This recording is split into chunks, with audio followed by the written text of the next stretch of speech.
को जय यीशु की। प्रभु के अनुग्रह से एक और दिन उसने हमें दिया है, और आज जो हम सीखने वाले हैं वो ये है कि वो कौन कौन सी बातें हैं जो परमेश्वर की आवाज़ या पवित्र आत्मा की आवाज़ को सुनने से हमें रोकती हैं। हमें पता होता है चीज़ों का, ऐसा नहीं है कि हमको पता नहीं कि सही क्या है, परमेश्वर को पसंद क्या है, हमें पता है, लेकिन मालूम हम क्यों नहीं सुनते? क्योंकि हमें पसंद नहीं। वो चीज़ मुझे पसंद नहीं है, इसलिए हम नहीं सुनते। होशे नबी को परमेश्वर की आत्मा ने कहा, जाके वेश्या से शादी कर, जाके वेश्या से शादी कर। और होशे नबी ने एक सेकंड के लिए भी ऐसा मन में सोचा नहीं, मैं जाऊंगा, मैं नहीं जाऊंगा, मैं नहीं जाता, मैं पागल हूं क्या, वेश्या से कौन शादी करेगा, ऐसा एक बार भी नहीं बोला। होशे गया, जाके शादी की। ईमानदारी से बताएं, जिनके बच्चों की शादी अभी नहीं हुई है, जो जवान लड़के जिनके हैं अभी, अगर उनमें से किसी का बेटा आज आके कहे कि परमेश्वर का आत्मा कह रहा है एक गंदी औरत से शादी कर, तो क्या कहेंगे आप?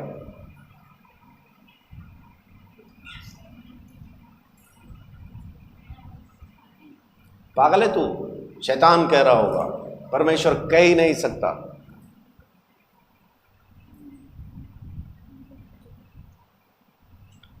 पवित्र आत्मा की हम वही बात सुनना चाहते हैं जो हमें पसंद आती है। जो हमें पसंद नहीं आती हम सुनते नहीं, सुनना चाहते भी नहीं। प्रार्थना के अंदर जवाब हमने पहले से तय कर रखा होता है, मेरी इस प्रार्थना का ये जवाब है, मेरी इस प्रार्थना का ये जवाब है, मेरी इस प्रार्थना का। मैंने बहुत सारे लोगों को सुना है, सर प्रार्थना करते मेरे को 5 साल हो गए, अभी तक जवाब नहीं मिला। मालूम कौन सा वाला जवाब नहीं मिला?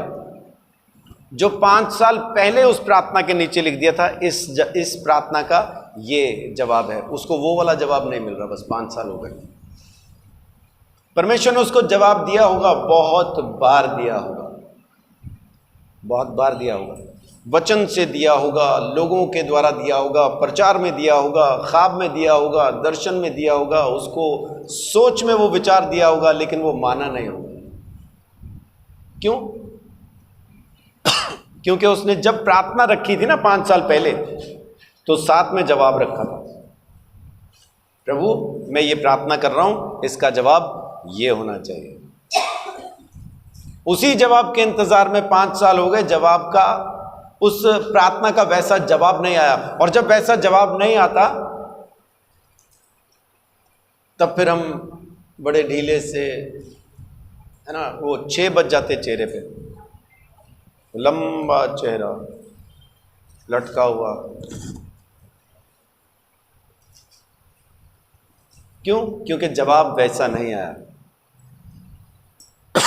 तो आज मैं आपके साथ कुछ बातें यहां पे शेयर करूंगा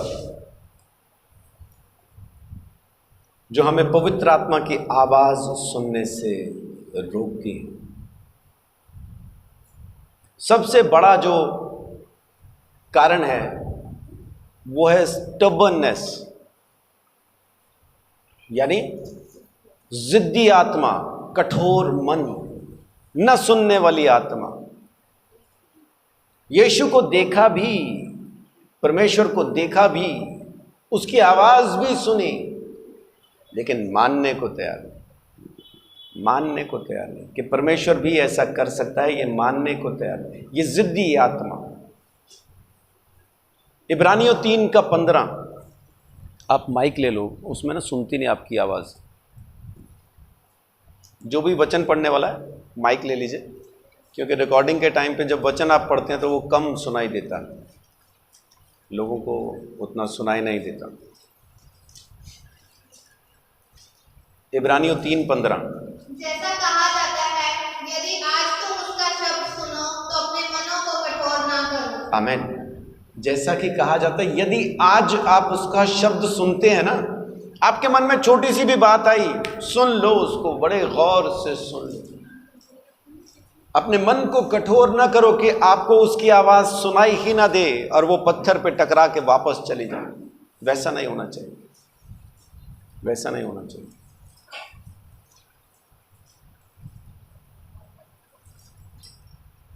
अगर आप उसकी आवाज को नहीं सुनेंगे, आपसे टकरा के अगर उसकी आवाज वापस जाएगी तो आपकी प्रार्थना भी टकरा के वापस आ जाएगी।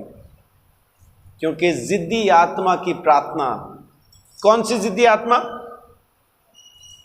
जो ये मानने को तैयार नहीं कि मैं गलत हूं, मैं गलत हूं, ये मानने को तैयार नहीं। दूसरा ही गलत है, सामने वाला ही गलत है, यही मानते हैं, दूसरा ही गलत है, मैं तो गलत नहीं।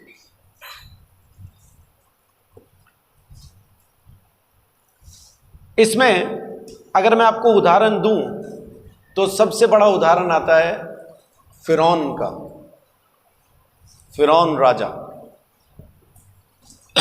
परमेश्वर का भेजा हुआ दास, खुद मूसा उसके सामने खड़ा होकर बात कर रहा था, वो सुनता नहीं था। आप फिरौन की कहानी पढ़ेंगे, बार बार लिखा है कि उसका मन कठोर हो गया, उसका मन कठोर हो गया, उसका मन कठोर हो गया, और उसने इजराइलियों को जाने न दिया, इजराइलियों को जाने न दिया। कठोर मन के लोग, ये कौन लोग होते हैं? जो अपने गुनाह को मानना नहीं चाहते, परमेश्वर की आवाज को सुनना नहीं चाहते, सख्त मन के लोग, पत्थर दिल के लोग। परमेश्वर ने कहा मैं तेरा पत्थर का हृदय लेके मांस का हृदय दूंगा। इसीलिए वो हमारा मन बदलना चाहता है, क्योंकि हमारे वाला मन पत्थर का है, सुनता नहीं परमेश्वर की। अपने हिसाब से चलते, हम अपनी बात को रखेंगे। जो मुझे पसंद है वही आप कहो तो सही है, अगर आप मेरी कही हुई बात को सही नहीं मानते तो मैं आपको नहीं जानता। लोगों का यही है। बहुत जगहों पे लोग मुझे अपने साथ ले जाते फैसला कराने के लिए, लेकिन जब फैसला कराने की बारी आती है तो मेरे को पता चलता है जिसके साथ में आया हूं यही गलत है, सामने वाली पार्टी सही है। तो फिर जब मैं वहां पे बैठ के इसको समझाता हूं तो वो मेरे को बाहर ले जाके बोलते हैं आप हमारी तरफ से आए हो पास्टर जी, मतलब हमारी तरफ से आए हो तो आपको झूठ का साथ देना ही पड़ेगा, क्योंकि हमारी तरफ से आए। वो मेरी दिक्कत है, वो हो नहीं पाता। तो अब लोगों को समझ में आ गया कि इसको लेके जाएंगे तो ये वहां पे मुद्दे को समझ के फिर जो सही होगा वो बात करेगा। तो अब मुझे खास ज्यादा लोग उस टाइम पे नहीं लेके जाते जब उनको पता होता है कि वो गलत है। वो कह देते नहीं उनको रहने दो, आप ही चलो, क्योंकि मालूम है परमेश्वर ने बहुत पहले मुझे ये सिखाया, मुंह देखा न्याय न कर, पक्षपात न कर। जो गलत है वो गलत है, जो सही है वो सही है। आपको चर्च में आप सबसे पुराने विश्वासी हैं, जैसे हिंदू बहन उसमें आती है, मधु बहन आती है उसमें, ये सबसे पहले के विश्वासी हैं। मधु बहन उस टाइम से विश्वासी हैं जब मैं पास्टर भी नहीं बना था, वो तब से उस चर्च में आती थी। तो अगर मधु बहन कुछ गलती कर रही हैं और उसमें अंजू बहन सही है, तो अब इस वजह से मैं अंजू बहन के खिलाफ नहीं हो जाऊंगा क्योंकि ये तो नहीं है, मधु बहन तो बहुत पुरानी आती है ना। वैसा नहीं है। जिद्दी लोग परमेश्वर की आवाज को सुनते नहीं, वो वैसा ही चाहते हैं कि मैं जैसा हूं मैं सही हूं और मेरा साथ दो, साथ नहीं देंगे तो आप खराब हैं। जिद्दी आदमी अपने पाप को मानता नहीं, अपने पाप का अंगीकार नहीं करता, वो कन्फेस नहीं करता कि मैं गलत हूं, क्योंकि वो जिद में है ना। जिद में आके वो हर वो काम कर जाता है जो उसको करना भी नहीं चाहिए, सोचना भी नहीं चाहिए, और वो ये सोच के कर जाता है कि परमेश्वर इस बात से बड़ा खुश होगा। परमेश्वर खुश नहीं होता। परमेश्वर ने तो हम लुच्चों से मोहब्बत की है, वो आपकी किसी ऐसे बुरे शख्स के साथ नफरत को कैसे स्वीकार करेगा। जमीन पे बुरे लोग हमारे आसपास रहेंगे ही, और परमेश्वर देखना चाहता है कि हम उनसे प्यार कर पाते हैं कि नहीं। ये स्टबर्ननेस, ये कठोर मन, ये जिद्दीपना परमेश्वर की आवाज को हम तक पहुंचने से रोक देता। परमेश्वर की आवाज पत्थर दिल पे नहीं पहुंचती, रोक देती है। एक बार पढ़ के देखिए, भजन संहिता 78 का 8।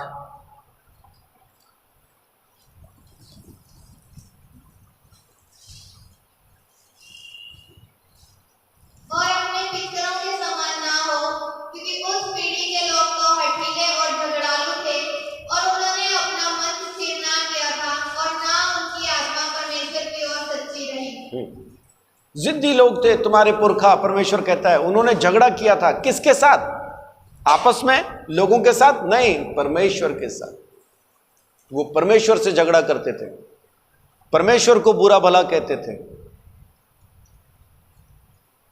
परमेश्वर के खिलाफ चलते थे। कहां फंसा दिया लाके जंगल में, इससे अच्छा तो मिस्र देश में थे। हांडी के चारों तरफ बैठ के वहां पे हम जो चाहते वो खाते थे। वो लहसुन का वो तड़का, प्याज की सुगंध, वो टमाटर की खटाई,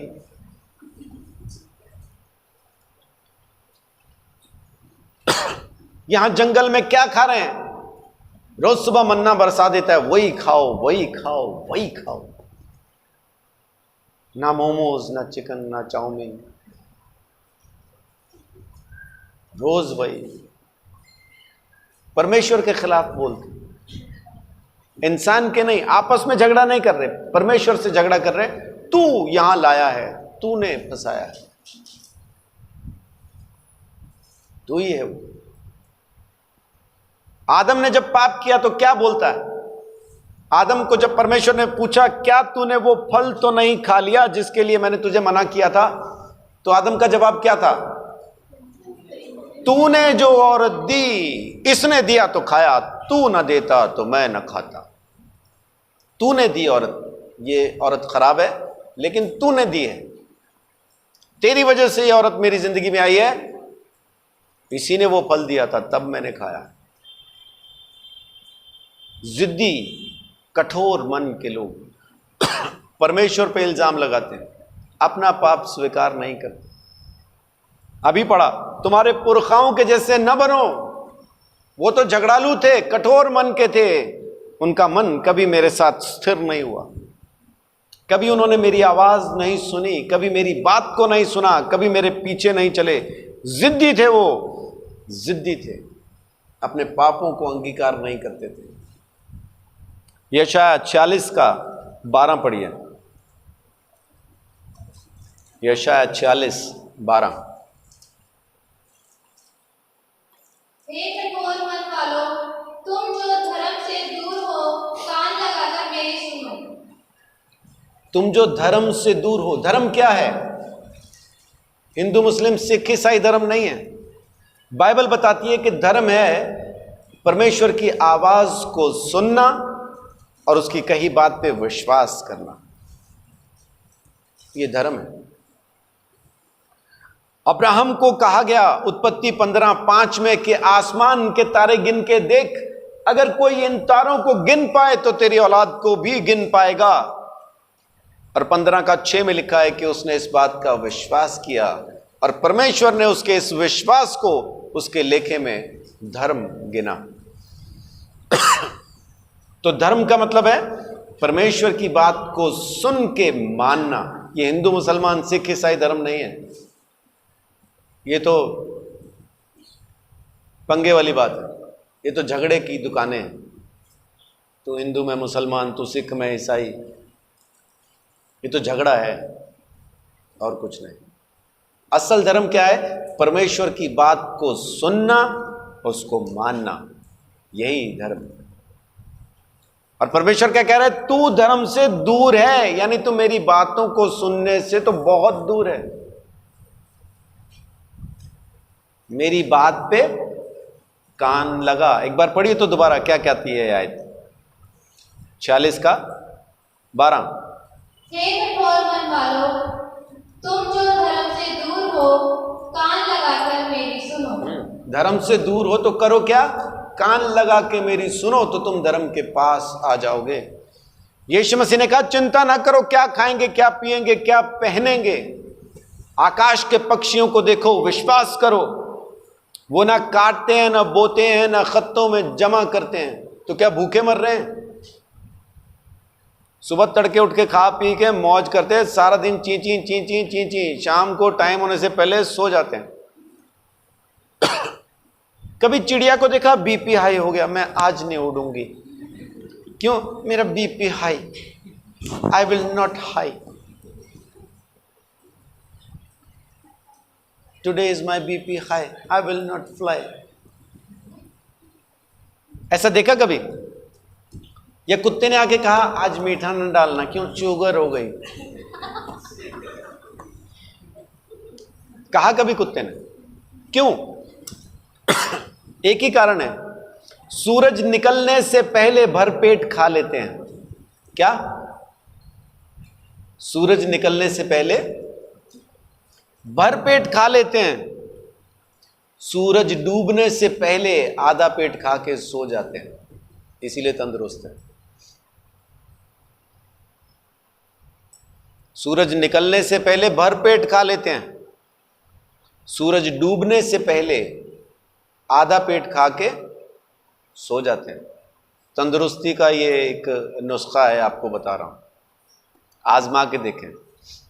अपना सब बदल गया, सोने जागने का सब सिस्टम बदल लिया हमने। इसी वजह से बीमार ज़्यादा हैं और बहुत सारी परेशानियां हैं, BP high, BP low, sugar high, sugar लो, ये वो फलान ढमकान, बहुत कुछ बहुत कुछ। परमेश्वर क्या कह रहा है? ना आकाश के पक्षी बोते हैं, ना काटते हैं, ना खत्तों में जमा करते हैं, तो भी भरपेट खाते हैं। तू तो कहीं ज्यादा कीमती है मेरी नजर में, तेरे लिए तो मैंने अपना इकलौता बेटा कुर्बान किया है, चिंता न कर। मेरे धर्म और राज्य की खोज कर, बाकी सब तो यूं मिल जाएगा। आमीन। धर्म क्या है? फिर वही परमेश्वर की आवाज को सुनना, विश्वास करके उसको मानना। आपने विश्वास कर लिया, पता कैसे चलेगा? आपके कामों से दिखाई देगा कि आपने परमेश्वर की आवाज पे विश्वास किया है कि नहीं। अब्राहम ने सुना, परमेश्वर ने कहा मैं तुझे वंश दूंगा, इसहाक से वंश दूंगा, उसने विश्वास किया। पता कैसे चला? जब 22 अध्याय में उसको ले जाके कुर्बान करने लगा, तब पता चला इसको परमेश्वर की बात पे विश्वास है। कुर्बान करने लगा तो विश्वास कैसे पता चला? क्योंकि अभी तक इसहाक की शादी नहीं हुई, इसहाक से आगे बच्चा पैदा नहीं हुआ। जब तक ये बाप न बन जाए ये मरेगा नहीं, उसको मालूम था। परमेश्वर की बात पे विश्वास किया था उसने। इस बात को पढ़ने के लिए आप बाद में भी पढ़ सकते हैं। इब्रानियों 11 अध्याय उसकी 17 से लेकर 19 तक यही मिलेगा जो मैंने अभी कहा। इब्रानियों 11 का 17 से 19, वहां पे यही लिखा है। अब्राहम का विश्वास क्या था, उसका धर्म क्या था? धर्म यही था, परमेश्वर की बात को सुन के उसने माना था। तो बाइबल फिर कहती है कि तुम मुझसे बहुत दूर हो, मेरे धर्म से बहुत दूर हो, मेरी आवाज सुन नहीं रहे, मेरी आवाज को सुनो। आज पवित्र आत्मा सहायक के तौर पे हमारे साथ है, उठते बैठते सोते जागते हमारे साथ है। अंजू बहन ने अभी यीशु मसीह के दर्शन पाए। ये दर्शन उनकी जिंदगी को जरूर, उनकी सोच को जरूर बदल सकते हैं, लेकिन उनकी जिंदगी में ये दर्शन काम नहीं करेंगे। बहुत से लोगों ने यीशु मसीह को देखा, लेकिन जिंदगी वैसी की वैसी है उनकी, कुछ नहीं बदला। यीशु को देखा, 10 मिनट रोए, 11वें मिनट पे फिर पड़ोसी से झगड़ पड़े। यीशु को देखने से कुछ नहीं बदलेगा। 3600 बार देखते रहो दर्शन में, कुछ नहीं बदलेगा। घमंड आ जाएगा उल्टा, मैं तो दर्शन देखता हूं। सबसे ज्यादा घमंड तो फिर अन्नू में होना चाहिए, क्योंकि वो तो दर्शन की बेटी है।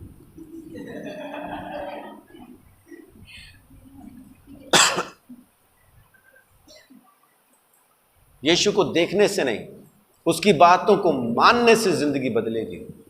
उसकी बातों को मानने से जिंदगी बदलेगी। उसका धर्म, उसके राज्य की खोज करो, उसने कहा तब। और यह कब होगा? जब आप उस पवित्र आत्मा की आवाज को, जो दोस्त के तौर पे, सहायक के तौर पे, एक काउंसलर के तौर पे आपके साथ किया गया, जब आप उसकी आवाज को सुनेंगे और मानेंगे, तब जिंदगी बदलेगी। नहीं तो देखते रहो यीशु को, स्वर्गदूतों को, भूतों को, जिसको मर्जी। कुछ नहीं होता, कुछ नहीं बदलता, आप वैसे के वैसे ही रहते हैं। अंजुमन से मिल लेना बाहर निकल के, आपको वैसी की वैसी मिलेंगी जैसी आई थी। अभी देखा इन्होंने यीशु को, यीशु ने गले लगा के उनको चुप करवाया। शरीर में कुछ बदल गया हो तो अलग चीज है, बीमारी चली गई हो तो वो अलग बात है, लेकिन स्वभाव बदल गया होगा वैसा नहीं है। स्वभाव बदलेगा परमेश्वर के वचनों से, उसको मानने से, उसके पीछे चलने से, है ना। ये बहुत अलग सा ये पाप है जो पवित्र आत्मा की आवाज को हम तक पहुंचने नहीं देते। जिद्दी, मैं तो ऐसा ही हूं। तो भाई नरक में मरने वाला अगर तू ऐसा ही है तो, क्योंकि ये जिद है, मुझे नहीं अच्छा लगता, मुझे नहीं पसंद। परमेश्वर भी कह देगा तू मुझे नहीं अच्छा लगता, मुझे नहीं पसंद, तो क्या करें? फ्राई करो, कच्चा नहीं अच्छा लगता है, इसको फ्राई करो। तब क्या करेंगे? ये जो मुझे नहीं पसंद, मुझे नहीं अच्छा लगता, या मुझे तो यही पसंद है, मैं तो यही करूंगा, ये जिद है, ये जिद है। ये जिद्दी आत्मा आपको परमेश्वर की आवाज सुनने नहीं देगी। इसकी वजह से श्राप जरूर जिंदगी के अंदर आ जाते हैं। परमेश्वर श्रापित नहीं कर रहा है, आपकी जिद कर रही है। जिद्दीपने की वजह से आपकी जिंदगी में श्राप आते हैं। मलाकी 2:2, मलाकी 2:2,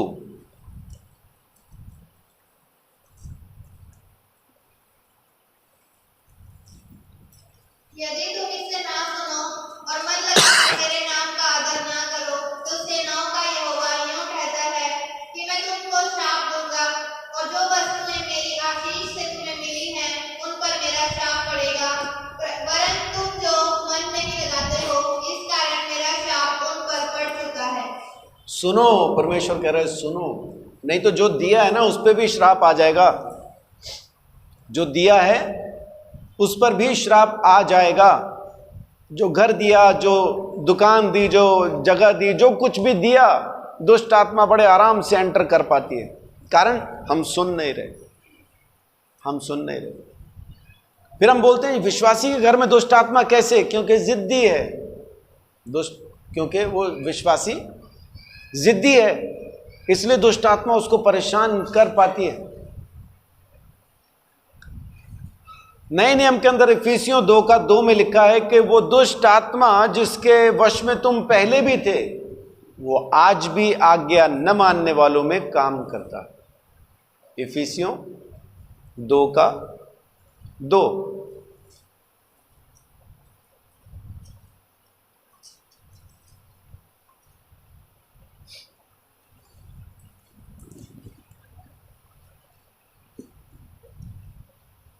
जिन्हें तुम पहले इस संसार की रीति पर और आकाश के अधिकार के हाकिम अर्थात उस आत्मा के अनुसार चलते थे, जो अब भी आज्ञा ना मानने वालों में कार्य करता है। आज भी वो कहाँ काम कर रहा है? दुष्ट का आत्मा आज्ञा न मानने वालों में, जो सुन नहीं रहे, पवित्र आत्मा की आवाज को नहीं सुन रहे, दुष्ट आत्मा आज भी वहां काम करता है, आज भी वहां काम करता है। दूसरी चीज जो आपको परमेश्वर की आवाज, पवित्र आत्मा की आवाज को सुनने से रोकती है, वो दूसरी चीज है घमंड। घमंड, सुंदर होने का घमंड, गोरे होने का घमंड, अमीर होने का घमंड, पढ़े लिखे होने का घमंड, पैसे वाला होने का घमंड, हिंदुस्तान का अजीब घमंड, बेटे के माँ बाप होने का, मतलब बेटा पैदा कर दिया, पता नहीं कौन सा कद्दू में तीर मार दिया है, बेटा है, बस इसी चीज का घमंड। बहुत सारे घमंड। आत्मिक घमंड सबसे खतरनाक है, आत्मिक घमंड। मैं प्रार्थना करता हूं, चमत्कार होते हैं, मेरे पास आओ, मेरे पास आओ, तभी तुम्हें चमत्कार मिलेगा, क्योंकि हमारे यहां पर ही होते हैं। मेरे पास आओ, मैं वचन की सही शिक्षा जानता हूं, मेरे पास आओ, तब तुम्हें सच्ची शिक्षा पता चलेगी, नहीं तो तुम्हें पता ही नहीं चलेगा बाइबल क्या कहती है। मैं तो इतने घंटे प्रार्थना करता हूं, मैं तो इतना दान देता हूं, मैं तो इतना दशमांश देता हूं, मैं तो बाइबल को इतनी बार पढ़ चुका हूं। यह आत्मिक घमंड है। पूरी सृष्टि के अंदर सबसे पहला पाप मालूम क्या था? घमंड। यह काम जो परमेश्वर करता है, यह तो मैं भी कर सकता हूं, लूसीफर ने मन में सोचा था। पूरी सृष्टि का सबसे पहला पाप घमंड, और उस घमंड की वजह से स्वर्गदूत गिराए गए, परमेश्वर से दूर हुए। उन्हीं की वजह से नरक, वो आग की झील बनाई गई। ये घमंड ना आता तो आग की झील कभी ना आती। ये आग की झील इंसानों के लिए तो बनी ही नहीं थी। ये तो उन स्वर्गदूतों के लिए बनी जिन्होंने घमंड करके अपने आप को परमेश्वर से अलग किया। इंसानों के लिए नहीं थी घमंड। पता, पूरे मोहल्ले के अंदर सब सूट कब खरीदते हैं? कब? जब मैं नया लेता हूं। मेरा सूट देख के मोहल्ले को पता चलता है, अच्छा कपड़ा आ गया मार्केट में।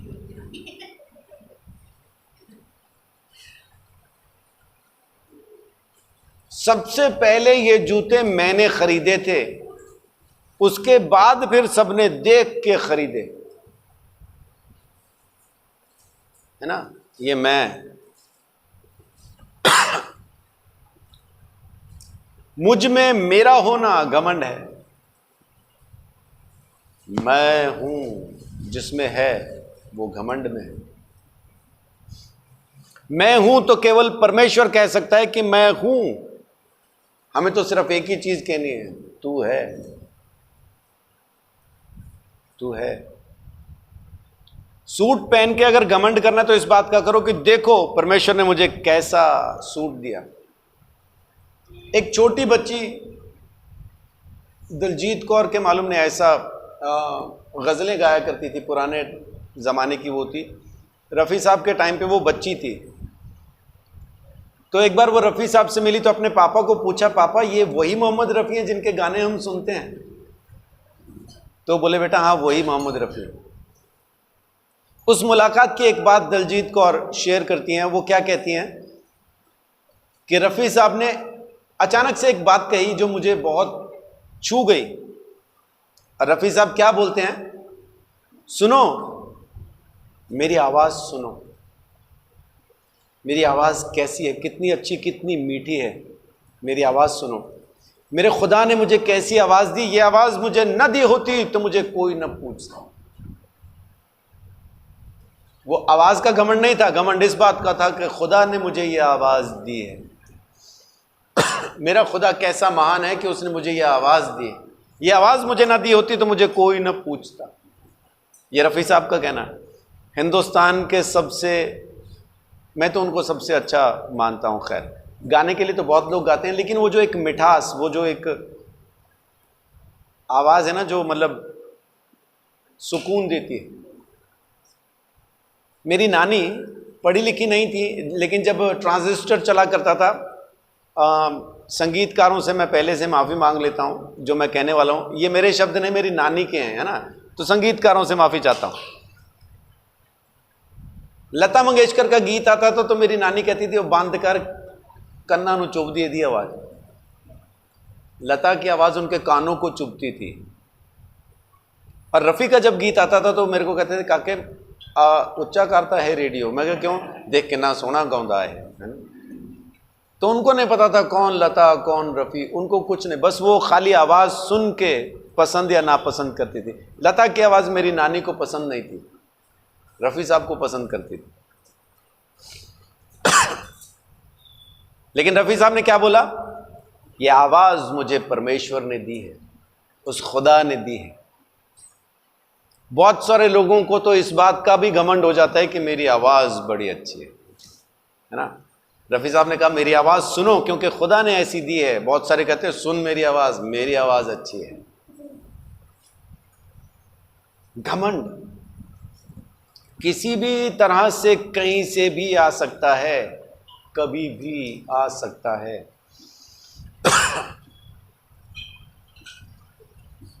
मैं पढ़ा लिखा हूं, मैंने ज्यादा पढ़ाई की है, मुझे सब कुछ आता है, मुझे सीखने, जिस दिन कोई जिसके अंदर ये आ जाए ना मुझे सीखने की जरूरत नहीं, समझ लो घमंड की ब्रैकेट में आ गया ये घमंडी हो गया है, क्योंकि इसको सीखने की जरूरत नहीं है। घमंड जमीन के ऊपर का सबसे बड़ा पाप, घमंड। अगर आपके अंदर भी ये घमंड है तो परमेश्वर आपके साथ नहीं है। पढ़िए पहला पतरस 5:5। परमेश्वर फिर आपके साथ नहीं। अगर आप में छोटा सा भी घमंड है ना, परमेश्वर साथ नहीं है, वहम निकाल देना कि परमेश्वर आपके साथ है। इसी प्रकार हे नबियों, तुम भी प्राचीनों के अधीन रहो, वरन तुम सब के सब एक दूसरे के सेवा के लिए दीनता से कमर बांधे रहो, क्योंकि परमेश्वर अभिमानियों का विरोध करता है, परंतु दीनों पर अनुग्रह करता है। अभिमानियों का क्या करता है? अभिमानियों, घमंडियों के विरोध में कौन है? खुद खुदा। जब वो आपके खिलाफ खड़ा है तो आपसे बात क्यों करेगा? पवित्र आत्मा जब आपके विरोध में खड़ा है, तू घमंडी है, मैं तेरा विरोध करता हूं, पवित्र आत्मा कहता है, तो फिर वो आपसे परमेश्वर की बातें क्यों करेगा? पवित्र आत्मा की आवाज सुननी है तो दीन हो जाओ, नम्र हो जाओ। घमंड कभी भी अपने से बेहतर किसी दूसरे को नहीं समझता, वो अपने आप को बेहतर समझता है। मैं अच्छा हूं। आर्य शब्द का मतलब जानते हैं आप क्या है? आर्य का मतलब क्या है? आर्य का मतलब है मैं तुझसे बेहतर हूं। आर्यंस जो आए थे उनका यही कहना है कि मैं तुझसे बेहतर हूं। आप जब पुराने ग्रंथों को पढ़ेंगे, शास्त्रों को पढ़ेंगे, तो वहां पे राजाओं को भी कहा जाता है हे आर्य पुत्र। उसके बाप का नाम आर्य नहीं होता। आर्य पुत्र का मतलब है कि तू उस राजा का बेटा है जो हमसे बेहतर है, तू भी हमसे बेहतर है। वो अपने आप को आर्य कहलाना पसंद करते थे। मैं तुमसे अच्छा हूं। यीशु मसीह क्या कहता है? दूसरे को खुद से बेहतर समझो। अगर आप अपने आप को किसी भी जगह पे दूसरों से अच्छा समझते हैं तो पवित्र आत्मा आपके विरोध में है, साथ नहीं है। जब वो आपके साथ ही नहीं है तो फिर आपसे बात कैसे करेगा? और जिसमें घमंड होता है ना, उसमें दो चीजें तो जरूर साथ साथ में चलती रहती हैं कि मैं दूसरों से अच्छा हूं, और दूसरा मुझे सिखाने की जरूरत नहीं, तो अपना काम कर। उसको कोई करेक्ट नहीं कर सकता, करेक्शन उसकी हो नहीं सकती, उसको कोई सुधार नहीं पाएगा, क्योंकि वो सुनना नहीं चाहता। आशीष को बहुत अच्छी ढोलक तबला बजाना आता है, मुझे इसका कुछ भी नहीं पता, लेकिन तब भी मैं उसको कई जगह पे टोक देता हूं, नहीं ऐसे नहीं, ऐसे बजा। और वो चुपचाप सुन के वैसा कोशिश, कैसे सर क्या कह रहे हैं आप, कैसे करूं? वो उल्टा मुझे कह सकता है तेरे को आती है, खुद आती है, बजा के दिखा एक बार। मेरे को कह दे अगर वो किसी दिन ढोलक ऐसा सर कहा कि सर बजा के दिखाना, मेरे को आती नहीं। उसने आज तक ये नहीं किया, क्योंकि उसको पता है कि मुझे बजानी नहीं आती, लेकिन जब मैं कहता हूं तो वो उसको सुन के सीखने की कोशिश करता है कि क्या कह रहे हैं। जिसके अंदर ये गुण है, जो किसी की भी सुन के सीखने को तैयार है, तो समझ लीजिए घमंड से बहुत हद तक बचा हुआ। लेकिन अगर सीखने को तैयार नहीं है, मेरे को पता है, बस रहने दे, तो समझ लो ये जो बस रहने दे उसने कहा है ना, ये पवित्र आत्मा को कह रहा है। मेरे को पता है, मैं जानता हूं, तू रहने दे, अपना काम कर। तो पवित्र आत्मा फिर अपना काम करता है, और उसका काम क्या होता है फिर? घमंडियों का विरोध करना। अगर आप चाहते, सुनना चाहते परमेश्वर की आवाज को, पवित्र आत्मा की आवाज को, तो घमंड से निकल आइए। यह कोई भी घमंड हो सकता है, कैसा भी घमंड आप में हो सकता है। अगर आप में घमंड है तो परमेश्वर का आत्मा आपसे बात नहीं कर रहा। दर्शन दिख रहे होंगे आपको, रोए खड़े होते होंगे, है ना, प्रकाशन मिलते होंगे, लेकिन वो जो पवित्र आत्मा बात करता है रोजमर्रा की रूटीन की बातें, छोटी छोटी बातें जिससे आप यीशु मसीह बनते जाते हो, वो नहीं करेगा। आप ही बने रहोगे और इस वहम में रहोगे कि दर्शन मिल रहे हैं, प्रकाशन मिल रहे हैं, सब कुछ तो हो रहा है, चमत्कार हो रहे हैं, तो मैं सही हूं। इस वहम में रहोगे, लेकिन रहोगे आप ही यीशु मसीह बन नहीं पाओगे। और परमेश्वर क्या चाहता है कि आप बनते बनते बनते अपने सृजनहार के जैसा, यीशु मसीह के जैसा बन जाए। वो नहीं बन पाएंगे। पवित्र आत्मा आपको वैसा चलाएगा नहीं, क्योंकि आपके विरोध में है। इसमें एक चीज और खास, घमंडियों के अंदर एक और खास चीज होती है, इसको आप तीसरी बात समझें या घमंड का हिस्सा समझें, इसमें है माफ न करना। हम कहते नहीं जी हमने माफ करना सीख लिया, लेकिन हमने माफ करना सिर्फ कैटेगरीज में सीखा है। अच्छा ये वाली बात माफ कर देंगे, ये वाली ये भी कर देंगे, ये इसको यहां रखो, देखते हैं माफ करेंगे कि नहीं, है ना, ये बाद में देखते हैं, ये तो बिल्कुल नहीं करूंगा। माफी की कैटेगरीज हैं अपने पास। किसी ने मेरे 10 रुपए चुरा लिया, ओ कोई बात नहीं, प्रभु है ना, हम तो प्रभु के लोग हैं, माफ करते हैं। 10,000 ले गया, हैं कहां गया? पकड़ो चोर चोर चोर। अब करो ना माफ।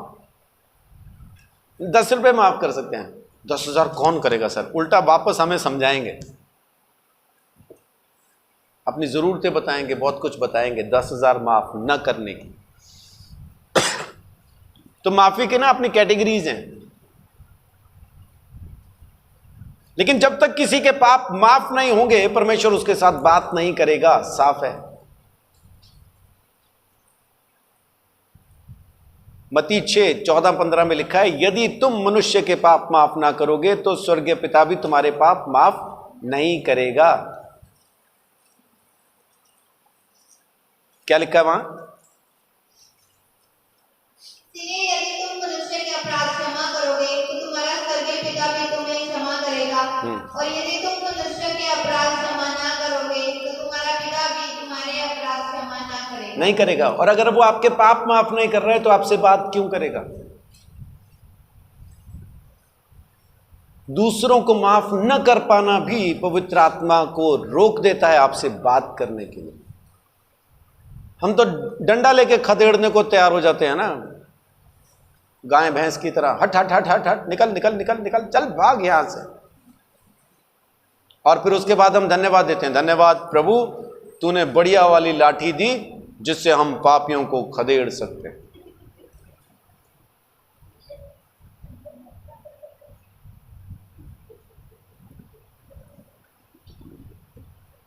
रविंदर भाई हमें उधर से लेके आए थे, एक गांव के अंदर की साइड से, तो आशीष और रजनीश मेरे साथ थे। फौजियों का इलाका था। वो दीवार पे मैंने क्या पढ़वाया था आपको? घुसपैठियों को गोली मार दी जाएगी, यही लिखा हुआ हमने भी अपने बाहर।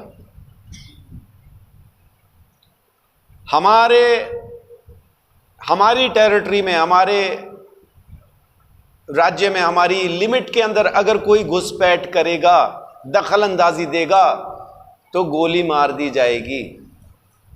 हमें ना छेड़ो, हम तुम्हें नहीं छेड़ते, हम जो कर रहे करने दो, तुम जो कर रहे करते रहो। हम लोगों को माफ नहीं कर पाते। वहम है हमारे अंदर कि हमने लोगों को माफ किया। इस वहम में जी रहे हैं हम कि हमने माफ किया है, नहीं किया। आने दो मौका, एक बार खड़ा होने दो उस पापी को आपके सामने। आपके अंदर की सारी जहर उसी वक्त बाहर आ जाती है जैसे ही वो आपके सामने खड़ा होता है, तब पता चलता है आपने माफ किया था या नहीं किया था। सांप के जैसा अपने दिमाग के अंदर जहर को काबू रखने का मतलब यह नहीं कि हमने माफ कर दिया। मैं कई बार सोचता हूं कि परमेश्वर ने हमें अपना मंदिर बनाया, शैतान ने सांप को क्यों अपना मंदिर बनाया? पहला कारण, उसके कान नहीं होते, सुनेगा ही नहीं। सांप को कान नहीं होते, उसको सुनता नहीं। तो जो परमेश्वर का मंदिर नहीं है उसको सुनता नहीं। अगर आपको भी परमेश्वर की आवाज सुनाई नहीं दे रही तो आप कौन से वाला मंदिर है समझ लीजिए। अगर आपके पास भी सुनने के कान नहीं है तो आप कौन सा मंदिर है। दूसरा, परमेश्वर ने कहा जमीन के नहीं आसमान की चीजों की तरफ मन लगा। सांप जितना हो सके उतना अंदर नीचे जमीन में जाता है। परमेश्वर कहता है बदलना नहीं। सांप समय समय पे केंचुली बदलता रहता है, समय समय पे वो बदलता रहता है ना, अपना ऊपर का वो उतारता रहता है ना। परमेश्वर कहता है बदलना नहीं, हाँ की हाँ ना की ना, ये बदलता रहता है। परमेश्वर कहता है अपना मन बदल, अपनी सोच को बदल। सांप का वो डायग्राम कभी निकाल के देखना आप, आपको नेट पे भी मिल जाएगा। जहां पे इंसान को दिमाग होता है, बाकी सब जानवरों को दिमाग होता है, सांप के वहां पे जहर की ग्रंथि होती है। जहर से भरी हुई वहां पे एक ग्रंथि होती है। जहां हमारा दिमाग है वहां सांप को जहर है। और परमेश्वर कहता है चुगली ना करना, किसी के कान में किसी के पास जाके कुछ ऐसा नहीं कहना। यहूदा इस्करियोती ने चुंबन लेके चूम के यीशु मसीह को पकड़वाया, और सांप जिसको चूम लेता है अपना जहर उसमें भर देता।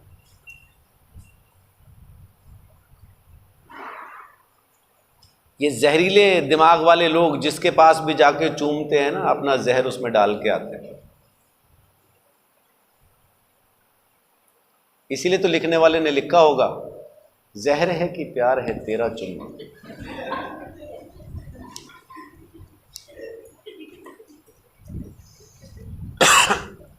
है ना, किसी ज्ञानी ने लिखा है।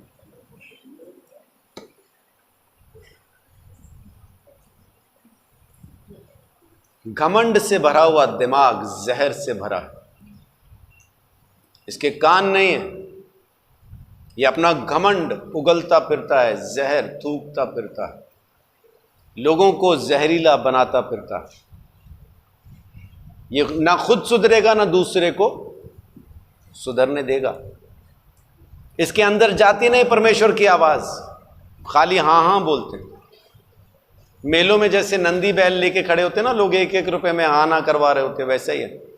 बैल को बेचारे को कुछ नहीं पता, हाँ करना ना करना, है ना, पता नहीं वो गालियां ही दे रहा होता।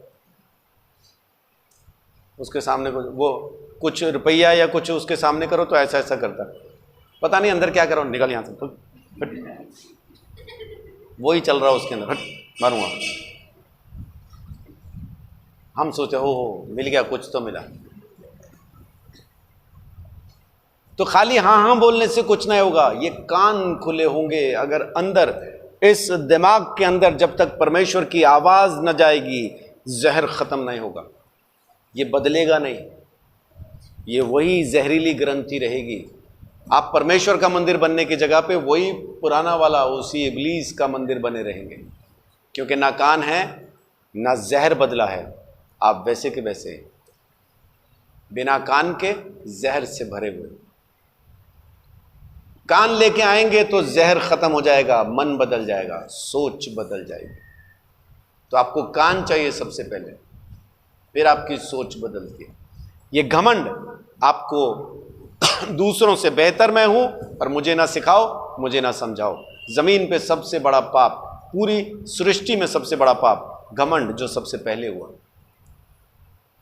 आखिरी बात, पवित्र आत्मा को शोकित नहीं करना। जब आप उसकी आवाज सुनना ही चाहते हैं तो फिर उसको शोक क्यों पहुंचाना, उसको दुखी क्यों करना। इफिसियों 4:30 में लिखा है कि आत्मा को शोकित नहीं करो, आत्मा को शोकित ना करो। इफिसियों 4:30 कहता है।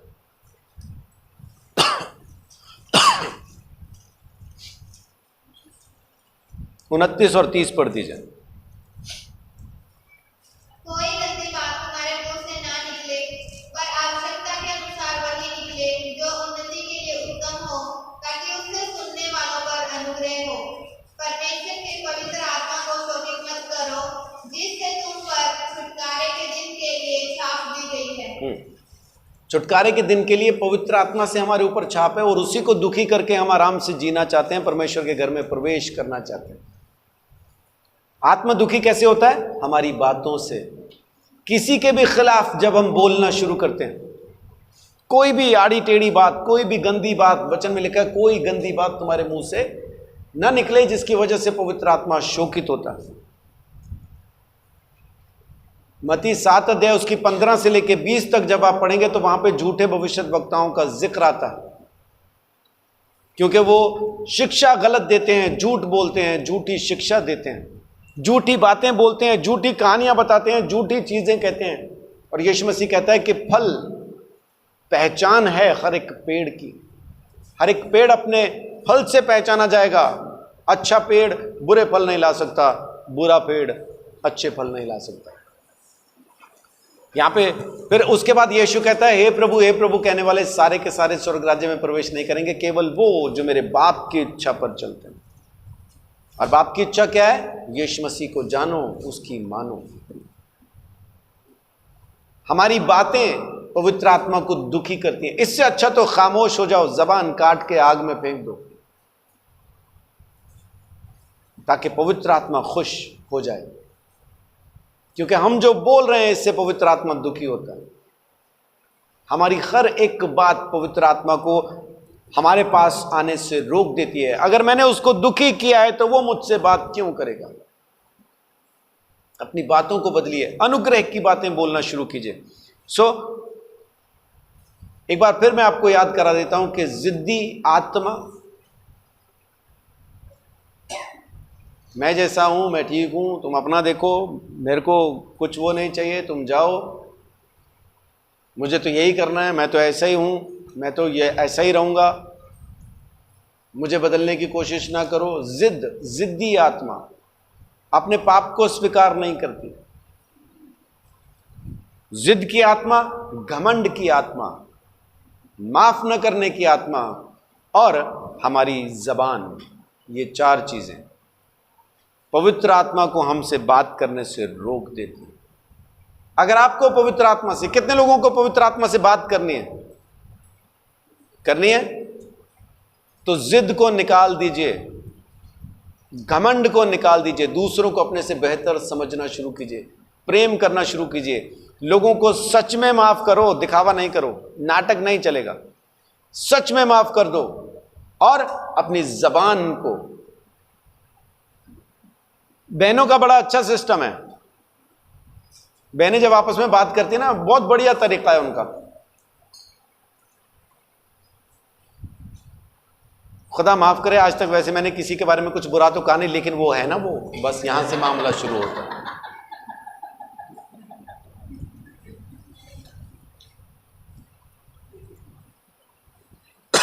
और फिर कहते कहते बीच में याद कराते हैं, चुगली नहीं कर रही, वैसे बता रही हूं तेरे को, सुन तो। याद भी कराते रहते बीच में, खुद को भी याद आता है ना, चुगली कर रही है तो उसको कवर करने के लिए, चुगली नहीं कर रही मैं, वैसे बता रही हूं। और सारी बातें कहने के बाद आखिर में जब वो भी पता चल जाता है अब एंड हो गया है ना, यहां बात खत्म होती है, तो यहां पे खत्म होती बातचीत, चल छाड़ सी के लेना।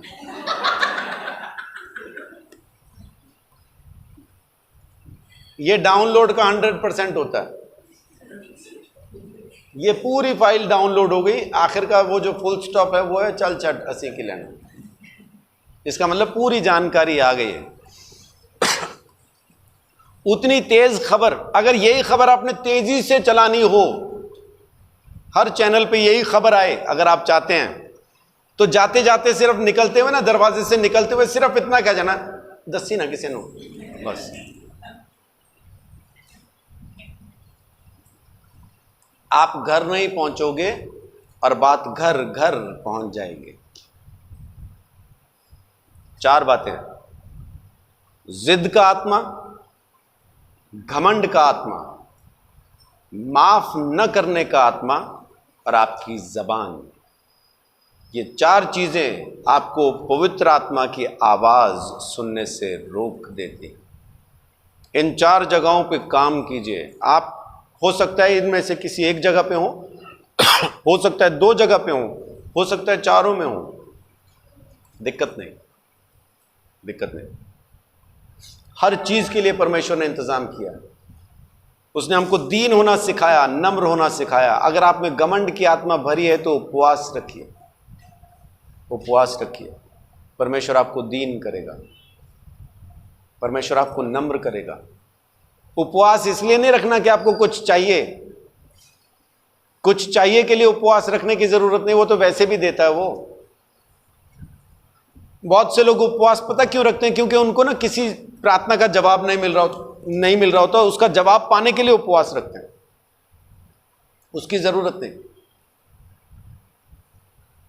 उसकी जरूरत नहीं। आज पवित्र आत्मा हमारे साथ है, आपको दीन करने के लिए, नम्र करने के लिए परमेश्वर आपका साथ देता है। उपवास रखें। घमंड की आत्मा को खत्म करने के लिए दूसरों को अपने से बेहतर समझना शुरू कीजिए। हर चीज के लिए जो आपके पास है परमेश्वर को धन्यवाद दें। आपकी सुंदरता के लिए धन्यवाद, आवाज के लिए धन्यवाद, आपके गुणों के लिए धन्यवाद, आपके टैलेंट के लिए धन्यवाद, पैसे के लिए धन्यवाद, माँ बाप के लिए धन्यवाद, बच्चों के लिए धन्यवाद। परमेश्वर ने दिया, परमेश्वर ने दिया।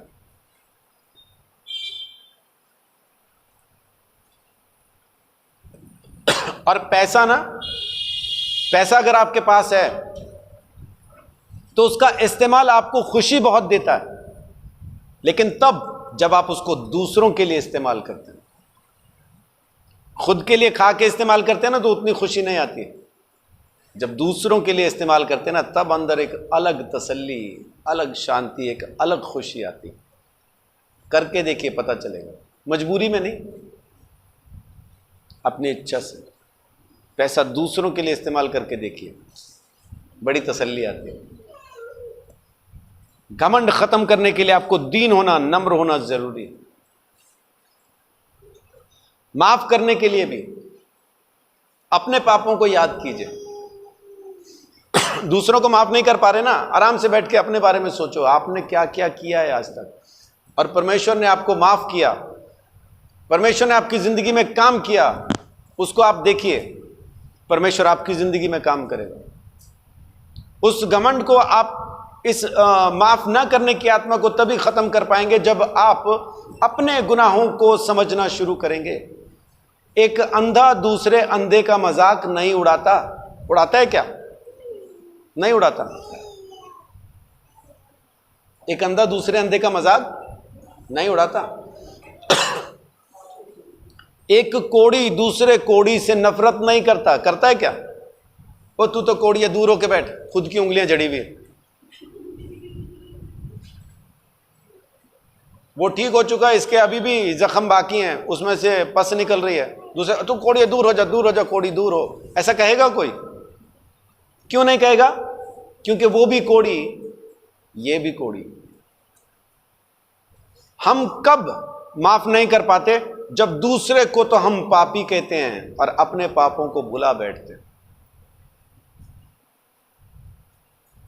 सुबह उठ के अपनी किताब याद कीजिए। अगर आप माफ नहीं कर पा रहे ना, सुबह उठ के अपनी किताबों को याद कीजिए, आपने जिंदगी में क्या क्या किया, तब आप दूसरे को माफ कर पाएंगे। मेरे सामने कोई कैसा भी पाप करके आ जाए और मेरे सामने बैठ के मुझे पता हो इसने ये पाप किया है, तो मैं अपनी किताब खोलना शुरू करता हूं। यही एग्जैक्टली यही वाला पाप मैंने 12, 13, 15, 18 चलो किया ही है।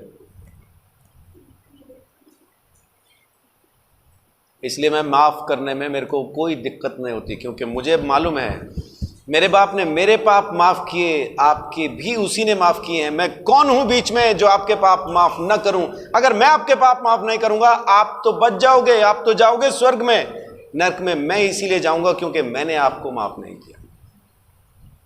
यीशु आपसे मोहब्बत करता है। अगर मैं आपसे नफरत करता हूं ना, तो मुझे कोशिश यह करनी चाहिए किसी तरह से यीशु मसीह को मना लूं कि वो भी आपसे नफरत करे। चलिए, मैंने पाप किया, मैंने पाप किया, आप मुझसे नफरत करते हैं, क्या आप यीशु मसीह को भी मुझसे नफरत करवा सकते हैं? करवा सकते हैं क्या? नहीं करवा सकते।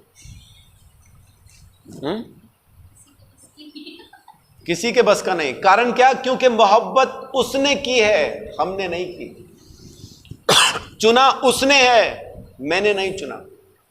यीशु मसीह मुझसे हर हाल में मोहब्बत करता है, आप चाहे मुझसे कितना ही नफरत करो। यीशु की मोहब्बत की वजह से मैं पापी तो उसके घर में चला जाऊंगा, लेकिन आप धर्मी जो इस पापी से नफरत करते हो, आप कहां जाओगे?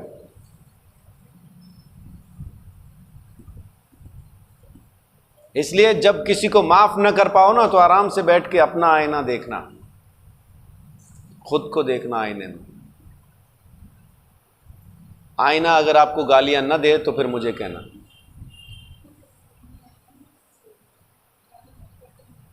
शाम के टाइम पे मेरा क्या कहना है कि जो शख्स शाम के टाइम आईने में अपनी आंखों से आंखें मिला के कह सके, प्रभु तेरा धन्यवाद, आज दिन भर जो कुछ मैंने किया है, एक एक काम को मैं तेरे सामने समर्पित करता हूं, मेरे हर एक काम को स्वीकार कर, जो ये कह पाए सच में धर्मी है।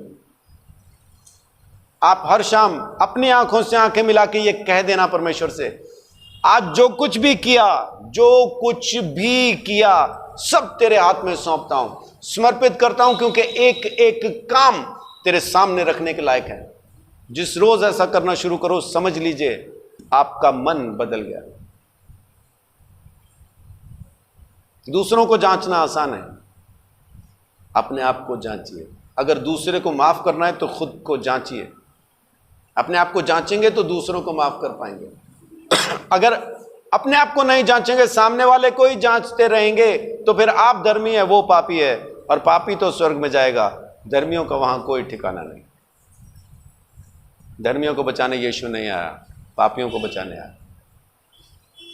आखिरी बात, पवित्र आत्मा को दुखी नहीं करना, अपनी जबान से, जबान काबू में रखना, जबान काबू में रखना। मैंने एक वचन पढ़ा था, मैं कहना चाहता था लेकिन मैं पता नहीं उसको लिख नहीं पाया शायद।